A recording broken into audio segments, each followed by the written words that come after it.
Hello friends, నేను మీ శ్రీదేవిని. Welcome to recipe box Telugu channel. ఈరోజు నేను మీకు గులివిందల చేపల పులుసుని ఏ విధంగా ప్రిపేర్ చేసుకోవాలో చూపించబోతున్నానండి. గులివింద చేపలే కాదు, ఏ చిన్న చేపలతో అయినా కానీ నేను చూపించినట్టుగా ఒకసారి చేపల పులుసుని ట్రై చేయండి. చాలా అంటే చాలా టేస్టీగా ఉంటుంది. మరి వీడియోని ఎక్కడ స్కిప్ చేయకుండా లాస్ట్ వరకు చూసి నేను చేసిన ఈ రెసిపీ నచ్చినట్లయితే ప్లీజ్ లైక్ చేయండి.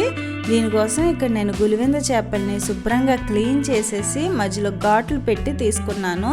ఇది క్లీన్ చేసుకునేటప్పుడు కొద్దిగా నిమ్మరసం సాల్ట్ వేసి క్లీన్ చేసుకోండి. దానివల్ల నీచు వాసన అనేది లేకుండా ఉంటుంది. దీనిలో కొద్దిగా సాల్ట్ యాడ్ చేసుకోవాలి. ఒక 2 స్పూన్ల వరకు కారాన్ని యాడ్ చేసుకోవాలి. ఈ ఉప్పు కారం ఈ చేపలకి పట్టేటట్టుగా ఒకసారి చేత్తో బాగా మిక్స్ చేసేసుకుందాము. ఈ గులివింద చేపలు సముద్రపు చేపలండి. మీలో ఎంతమందికి తెలుసో కమెంట్ సెక్షన్లో కమెంట్ చేయండి. ఇలాగ ఉప్పు కారం పట్టించిన ఈ చేపల్ని మనం ఒక అరగంట సేపు పక్కన పెట్టి ఉంచుకోవాలి. మసాలాను ప్రిపేర్ చేసుకోవడం కోసం ఇప్పుడు ఒక రోలుని తీసుకుని దాంట్లోకి 1 స్పూన్ జీలకర్ర, 1 స్పూను ధనియాలు యాడ్ చేసుకోవాలి. ఒక 15 వరకు వెల్లుల్లి రెబ్బల్ని యాడ్ చేసుకోవాలి.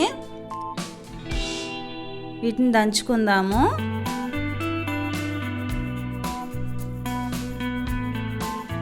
ఇలా ఇది కొద్దిగా దంచుకున్న తర్వాత ఒక గుప్పెడు చిన్న ఉల్లిపాయలను యాడ్ చేసుకోండి. చిన్న ఉల్లిపాయలు యాడ్ చేసుకోవడం వల్ల ఈ చేపల పులుసుకి మంచి టేస్ట్ అనేది వస్తుందండి. చిన్న ఉల్లిపాయలు మీ దగ్గర అవైలబుల్గా లేనప్పుడు ఒక ఉల్లిపాయని కట్ చేసి యాడ్ చేసుకోండి. ఇలా రోట్లో దంచుకుని వేసుకోవడం వల్ల ఈ చేపల పులుసు టేస్ట్ అనేది చాలా బాగుంటుంది. ఒకవేళ మీకు కుదరకపోతే మిక్సీ జార్లో కూడా దీన్ని గ్రైండ్ చేసుకోవచ్చు. అయితే మరీ మెత్తగా గ్రైండ్ చేసుకోకుండా వీడియోలో చూపిస్తున్న విధంగా గ్రైండ్ చేసుకోండి. ఈ విధంగా నలిగితే సరిపోతుంది. ఇప్పుడు దీన్ని ఒక బౌల్లోకి తీసేసుకుందాము. దీన్ని పక్కన పెట్టేసుకుని ఇప్పుడు ఒక గిన్నెలోకి చింతపండు నానబెట్టుకోవాలి. ఇప్పుడు స్టవ్ వెలిగించుకుని గిన్నెని పెట్టేసుకుని కూరకి సరిపడినంత ఆయిల్ యాడ్ చేసుకోవాలి. చేపల పులుసుకి కొంచెం ఆయిల్ ఎక్కువగానే పడుతుందండి. ఆయిల్ హీట్ ఎక్కిన తర్వాత దీనిలోకి ఒక 3 ఉల్లిపాయలని చిన్న చిన్న ముక్కలుగా కట్ చేసి యాడ్ చేసుకోవాలి. ఒక 5-6 పచ్చిమిరపకాయలని పొడిగా కట్ చేసి వేసుకోవాలి. ఈ ఉల్లిపాయలను ఒక 2-3 నిమిషాల సేపు వేయించుకోవాలి. ఇది కొద్దిగా వేగిన తర్వాత మనం తయారు చేసి పెట్టుకున్న ఈ మసాలాన్ని ఇందులోకి యాడ్ చేసేసుకుని ఇది కూడా పచ్చివాసన పోయే వరకు ఒక 5 నిమిషాల సేపు బాగా వేయించుకోవాలి. మూత పెట్టేసుకుందాము. ఒక 5 మినిట్స్ తర్వాత ఈ ఉల్లిపాయలు అనేవి చక్కగా వేగిపోయాయి. ఇప్పుడు దీనిలోకి ఉప్పు కారం పట్టించిన చేపలను యాడ్ చేసేసుకుందాం.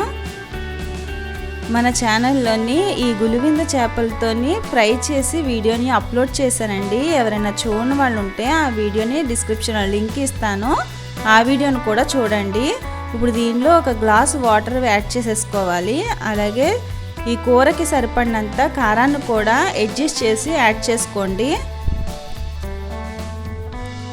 ఇప్పుడు మంటని మీడియం ఫ్లేమ్లో పెట్టుకుని మూత పెట్టుకుని ఒక 5 నిమిషాల సేపు ఉడికించుకోవాలి. ఒక 5 మినిట్స్ తర్వాత దీంట్లోకి మనము చింతపండు పులుసును కూడా యాడ్ చేసేసుకోండి. చింతపండు పులుసు మీరు తినే పులుపుని బట్టి యాడ్ చేసుకోండి. మూత పెట్టేసుకుందాం. 5 మినిట్స్ తర్వాత ఒకసారి మూత ఓపెన్ చేసి చూద్దామండి. కూరను ఒకసారి కలిపేసుకుందాము.